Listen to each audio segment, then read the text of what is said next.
Hello. Okay, Cynthia with AQ Lighting. What we're trying to do is show you the different products that we've installed and give you a visual of what it really looks like at night. Because that's the most important part, right? So earlier this week, we installed a spotlight to illuminate the top of this fountain.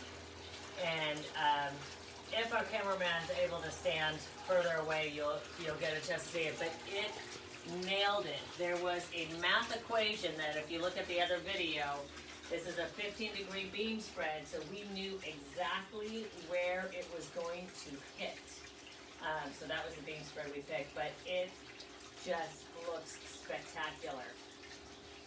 Now later on, we're going to show you how to install some beautiful RGB tape light, because at the base of this fountain is a sneak preview of some of the magical things you can do with tape light.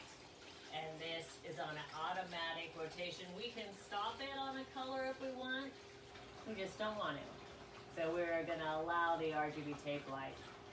So we will show you how you can do it for your fountains or whatever feature that you have later on. But we wanted to get you a nice visual at night.